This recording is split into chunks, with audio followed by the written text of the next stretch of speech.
நிகழ்ச்சியை கலக்கிறதுக்காக புதூர்ல இருந்து யோகவி அப்படிங்கிற ஒரு ஸ்மார்ட்டான குழந்தை தான் வெயிட் பண்ணிட்டு இருக்காங்க. வாங்க அவங்க கிட்ட பேசலாம். வணக்கம்.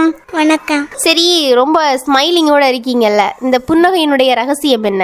எனக்கு நல்லா சிரிக்க பிடிக்கும். எப்பவும் புன்னகையோட இருக்கிறது நம்ம யோகவிக்கு ரொம்ப பிடிக்கும் இல்லையா? ஆமா. சரி யோகவி, இன்னைக்கு ப்ரோக்ராம்ல என்னெல்லாம் சொல்லணும் அப்படின்னு ரெடியா வந்திருக்கீங்க? ஒரு பாட்டு பாட போறீங்களா? பாட்டு கேட்கறது அப்படிங்கிறது எனக்கு ரொம்ப பிடிக்கும். என்ன பாட்டு பாட போறீங்கம்மா? கத்தரிக்காய் பாட்டு பாடுவோம். சரி, நீங்க சாப்பாடுல எந்த மாதிரியான காய்கறிகள்லாம் சாப்பிட்ருக்கீங்க? கேரட்டு, பீட்ரூட்டு, பீன்ஸு, வெண்டைக்காய், வெள்ளரிக்காய், இந்த மாதிரியான காய்கறி எல்லாம் நான் சாப்பிட்டேன். அப்படியா? அன்னைக்கு என்ன சாப்பிட்டீங்க? சாம்பார் சாதம் சாப்பிட்டேன். சரி, நீங்க பாடணும் அப்படின்னு ரெடியா இருக்கீங்க, பாடலாம். கத்தரிக்காய் குடை பிடிக்க கற்று கொடுத்தது யாரு? அந்த கடலை கொட்டையை முத்து சிப்பி போல மூடி வச்சது யாரு? பருத்து செடி பஞ்சு மிட்டாயை தின்ன கொடுத்தது யாரு? அந்த வாசனையில்லா காகித பூவுக்கு வண்ணம் அடிச்சது யாரு?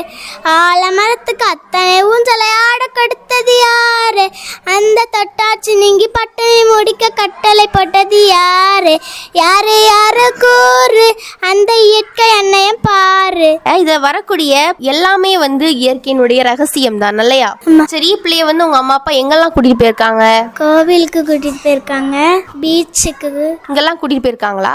ஆமா. சரி, நம்ம செல்லக்குட்டி பெரிய பொண்ணா வளர்ந்த பிறமா என்ன ஆகணும்னு ஆசைப்படுறீங்க? டாக்டர். டாக்டர் ஆகணுமா? ஏன் பிள்ளைக்கு இந்த ஆசை வந்துச்சுமா? வயசானங்களை பாத்துக்கிடுவேன், ஏழைகளை பாத்துக்கிடுவேன். அப்படியா? சரி, நீங்க நினைச்ச மாதிரியே ஃபியூச்சர்ல டாக்டர் ஆகுறதுக்கு வாழ்த்துக்கள். தேங்க்யூ.